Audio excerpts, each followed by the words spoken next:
மக்களே, big pass இன்னைக்கு வீட்டில் ஒரு பக்கம் இந்த சீசனோட ஒரு எக்ஸ்கண்டசன்ஸ் வீட்டுக்குள்ளே போகிறாங்கன்ற ஒரு அப்டேட் வந்திருக்குது. அதில் ஒரு சிறிய மாற்றம் நேற்று சொன்ன 2 பேர்லேருந்து ஒரு நபர் மட்டும் தான் இப்போ போயிருக்காங்களாம். அடுத்து என்னன்னா நாமினேஷன் அந்த 14வது வாரம் நாமினேஷன் கிடையாது. All the members ticket finale தாண்டி எல்லாரும் நாமினேஷனில் இருப்பாங்கல்ல. இப்போ சடனாக ஒரு தகவல் வந்து கொண்டிருக்கிறது. Sabarinathan will be the second finalist அப்படின்ற மாதிரி ஒரு ட்விஸ்ட் வந்திருக்குது. என்னடா இது புதுசா இருக்கே அப்படின்ற மாதிரி தான் இருக்கு. அந்த ட்விஸ்ட்டை பத்தியும் நம்ம பார்க்க போறோம். அதை தாண்டி மிட் நைட் லைவ்ல அரோரா, விக்ரம், சபரி இவங்களுக்குள்ள ஒரு சில டிஸ்கஷனும், அடுத்து நம்ம சாண்ட்ரா அவர்கள் கேமரா முன்னாடி போய் ஒரு பதிவை வேற போட்டிருக்காங்க. இந்த 4 விஷயத்தையும் கொஞ்சம் டீட்டெயிலா பார்த்துருவோம். வணக்கம் மக்களே, சேனலுக்கு புதுசாக இருந்தீங்கன்னா மறக்காம சப்ஸ்கிரைப் பண்ணிடுங்க. வீடியோக்கு லைக்கும் ஐப்பும் பண்ணீங்கன்னா ரொம்ப ரொம்ப நல்லா இருக்கும். இப்போ கண்டென்ட்டுக்குள்ளே போகலாம். ஸோ எல்லா பிக் பாஸ்லையும் 14வது வாரம் 15வது வாரம் ஒட்டுமொத்த வீடுமே நாமினேஷனில் இருக்கும். ஸோ 14வது வாரம் டிக்கெட் ஃபினாலே வாங்கின நபர் மட்டும் நாமினேஷனில் இருக்க மாட்டாங்க. ஆல்ரெடி இந்த வீட்டில் இருக்கிறது எத்தனை பேர்? 6 பேர். அதில் ஒரு ஆள் நாமினேஷன் ஃப்ரீ வாங்கியாச்சு. இப்போ 5 பேர். அதை 5 பேர் டேரெக்டாக நாமினேஷனில் எடுத்துகிட்டு வர்றது தானே வழக்கம். இப்படி தானே பிக் பாஸ் வரலாறு இருக்குது. ஆனால் என்னடான்னா இப்போ வந்திருக்கிற தகவல், சோஷியல் மீடியாலாம் இப்போ வந்துட்டு இருக்க தகவல் என்னன்னா, ஒரு பக்கம் Sabari will be the second finalist. நாளைக்கு அப்போ ஓட்டிங் ப்ராசஸ் நடந்திருக்கு. அந்த ஓட்டிங் ப்ராசஸ்ல சபரிக்கு யாருமே ஓட்டு போடாமல் விட்டுருக்காங்க. சபரி அங்கிருந்து நாமினேஷன் ஃப்ரீலேருந்து தப்பித்திருக்கிறார். டைரக்டா செகண்ட் ஃபைனலிஸ்டாக சபரி உள்ளே நுழைந்து விட்டார். ஒரு பக்கம் ஒரு வாரம் ஃபுல்லாக கஷ்டப்பட்டு டிக்கெட்டு ஃபினாலே வாங்கி ஒரு பக்கம் யாரு அரோரா போயிட்டாங்க. ஆனால் டிக்கெட்டு ஃபினாலே வாங்கக்கூடிய ஒரு நபராக இருந்தவன் தான் சபரி. ஆக்சுவலாக அந்த சபரி இறங்கி போலன்னா சபரிக்கு அந்த டிக்கெட்டு ஃபினாலே போயிருக்கும். ஸோ எனிவே சபரிக்கு எதான் சொல்றேனே, நம்ம ஒரு நியாயமான விஷயத்துக்கும் ஒரு இந்த விஷயத்துக்கும் போய் நிற்காம அந்த விஷயத்தை விட்டுட்டு நம்ம உழைப்பு ஒன்று போட்டிருக்கோம். அதை விட பெரிய விஷயத்துக்கு நம்ம போய் நின்னோம்னா அந்த உழைப்புக்கான பலன் எங்கேயாவது வந்து கிடைக்கணும் இல்லையா, எங்கேயாவது வந்து சேரணும் இல்லையா.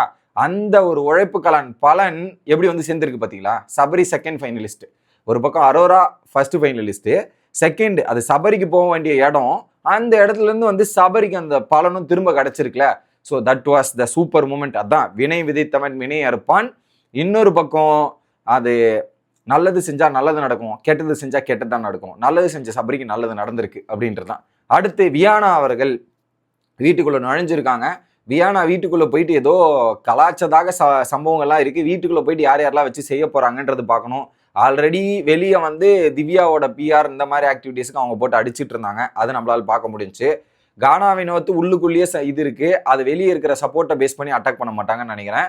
அப்போ மிச்சம் இருக்கிறது யாரு? சாண்ட்ராவோட இஷ்யூல கொஞ்சம் காண்டில் இருப்பாங்க. அதை பேஸ் பண்ணி விக்ரம், சபரி இவங்க மேலாம் கொஞ்சம் கடுப்புல இருப்பதற்கான வாய்ப்புகள் பிரகாசமாக தெரிகிறது. உள்ள வந்து வியானா என்ன சம்பவங்கள் பண்றாங்கன்றது பார்ப்போம். குறிப்பா சாண்ட்ரா கூட கடைசியா சாண்ட்ரா கூட இருந்துட்டு போனாங்க. வியானாவை பத்தியும் சாண்ட்ரா நிறைய விஷயங்கள் பேசி இருக்காங்க பின்னாடி.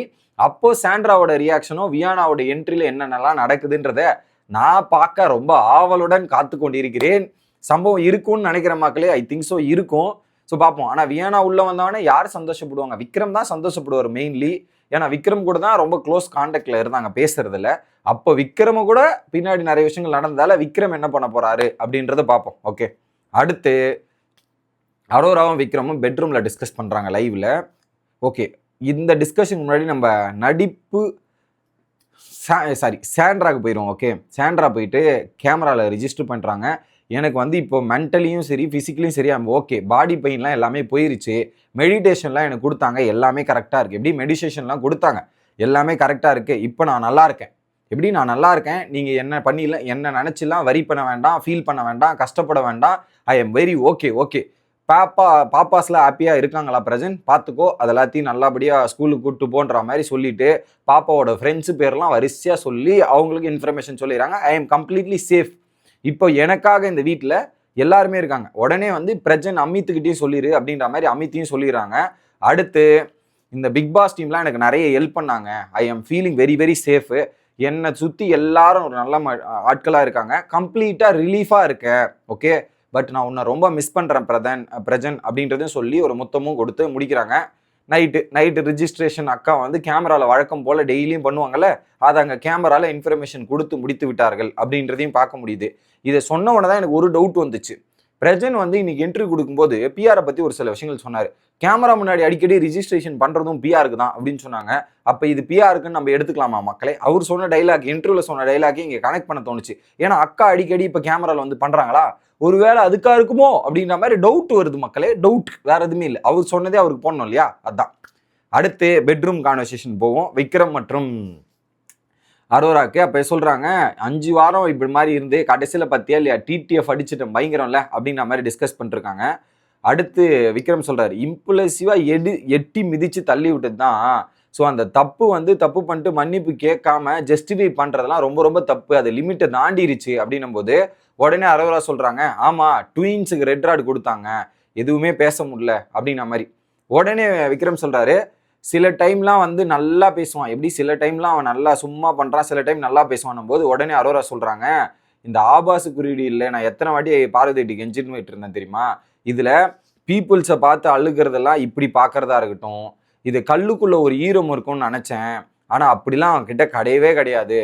ஸோ நான் ஃபீல் பண்ணி அன்னைக்கு வந்து நான் ஏதோ ஒரு பாயிண்ட்ல வந்து நான் கமர்தன் கூட பேசுறதால பார்வதிக்கு ஃபீல் ஆயிடுச்சுன்னு நான் நினச்சிட்டு இருந்தேன். அவங்க கிட்ட போய் நான் சாரி கேட்கறது கூட போய் ஏன்னா அந்த அளவுக்கு ஒரு விஷயம் இருந்தது. ஆனால் என்னைக்கு எட்டி உதைச்சாங்க, இதை மனசுலாம் இப்படி இருந்து அதை எட்டி உதைச்சதா இருக்கட்டும், அதை வந்து கமருதீன் மார்க் பண்ணி சிரிச்சதா இருக்கட்டும்ன்ற மாதிரி எனக்கு செம காண்டாயிருச்சு. அதுக்கப்புறம் தான் நான் கேள்வியே கேட்க ஆரம்பிச்சேன்ற ஒரு விஷயத்த அந்த விக்ரம் கிட்ட சொல்லிட்டு இருக்காங்க. இந்த டாபிக் அங்கேயே பேசி முடிக்கப்படுகிறது. அடுத்த என்ன பண்றாங்க, சுபிக்ஷா எவிக்ஷன்லாம் நாங்கள் எதிரே பார்க்கல, அது ரொம்ப ரொம்ப ஷாக்கிங்காக இருந்ததுன்ற மாதிரி சபரி, அரோரா இவங்க 3 பேர் டிஸ்கஸ் பண்றாங்க. ஓகே, அடுத்து அந்த வினோத் விக்ரம் ஃபீல் பண்ணுறாரு இந்த ஒரு விஷயத்த, அதை வந்து ஒன்றும் பிரச்சனை இல்லைடா, தப்பு பண்ணியிருக்க, அது ஓகே சரியாயிடும், விடு அப்படின்ற மாதிரி. ஓகே மைண்டில் ஒன்று இருக்குது, புரிஞ்சுக்கிறேன் அப்படின்றத ஒரு விஷயத்த சொல்லிட்டாங்க. ஓகே, அடுத்து அரோரா வந்து என்ன சொல்கிறாங்கன்னா, ஒரு பாயிண்ட்ல நான் இந்த வாரம் எவிக்ட் ஆயிருந்தேன், என்னோட டிக்கெட் டு ஃபினாலேயே நான் தூக்கி சாண்ட்ராக்கு தான் கொடுத்துருப்பேன். ஏமா நீ பண்ண பாருமா ஒரு காரியத்தை, அதுக்குன்னு டிக்கெட் டு ஃபினாலே தூக்கி சாண்ட்ரா கொடுத்துருப்பீங்களா? ஒரு இன்சிடென்ட் நடந்ததுன்றதுக்காக டிடிஎஃப்ஆ அப்படின்னும் போது எனக்கு தூக்கி வாரி போட்டுருச்சு, என்னமா தாயி சொல்ற அப்படின்ற மாதிரி தான் இருந்தது. பட் அவங்க வந்து ஒரு அநியாயம் பண்ணி அவங்களுக்கு பறிக்கப்பட்டிருந்தது, அவங்களும் அந்த பாயிண்ட்ல தானே இருந்தாங்க. ஸோ அரோராவும் சாண்ட்ராவும் அதே பாயிண்ட்ல இருந்தாங்க. ஏமா உன்னை ஜெயிக்க வச்ச சபரிக்கு தானமா நீ சொல்லியிருக்கணும் அப்படின்றதான் எனக்கு தோணுச்சு. நீ இறங்காதடின்ற மாதிரி உன்னை இருக்க வச்சதே சபரி, அப்போ நீ ஆக்சுவலி சபரிக்கு கொடுத்துருக்கணும். அதை அந்த இடத்துல வந்து அவங்க எமோஷனாக ஃபீல் பண்ணி இந்த ஒரு விஷயத்துக்காக கொடுக்கணுன்றது எனக்கு விருப்பம் இல்லை, பட் அவங்களுடைய விருப்பம். அதுக்கப்புறம் பார்த்தீங்கன்னா இவங்க 2 பேரும் போயிட்டு அந்த சர்ஃபேஸ் லெவல் இந்த ரிலேஷன்ஷிப் பாண்டிங்லாம் எப்படி உருவாச்சு, அதில் ஒவ்வொருத்தரை பற்றியும் டிஸ்கஸ் பண்ணிருக்காங்க. யார் யார், விக்ரமும் அரோராவும். இதில் என்னுடைய ஜேர்னி எப்படிலாம் இவ்வளோ தூரம் வந்தது, நான் தயங்கி இருந்தவன் என்ன வெளியே கொண்டு வந்து நிறைய விஷயங்கள் பண்ணார் பிக் பாஸ். அதுக்கான எனக்கு பிக் பாஸ் கிட்ட நான் உரிமை எடுத்துக்கிறேன். அவர் அன்னைக்கு அந்த ராஜாங்கம் டாஸ்கில் நான் அழுதுட்டு இருந்தேன், என்கிட்ட போய் கூப்பிட்டு பேசினதுக்கப்புறம் நான் எல்லாம் கன்ஃபியூஷன் போயிட்டு வந்தோன்னு நல்ல என்கரேஜ்மெண்ட் ஆகிட்டு, சோகத்தும் கஷ்டம்லாம் போயிட்டு நான் உள்ள வந்து ஆட ஆரம்பிச்ச ரூட்டே வேற மாதிரி. எனக்கு ஏதாவது கஷ்டமோ இதுவும் வந்தால் டேரெக்டாக பிக் பாஸ் ரூம் கிட்ட கூப்பிட்டு நான் அவர்கிட்ட அடம் பிடிப்பேன்.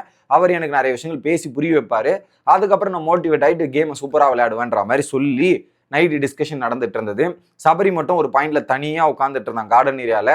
But Sabari second finalist, all the best, bye guys.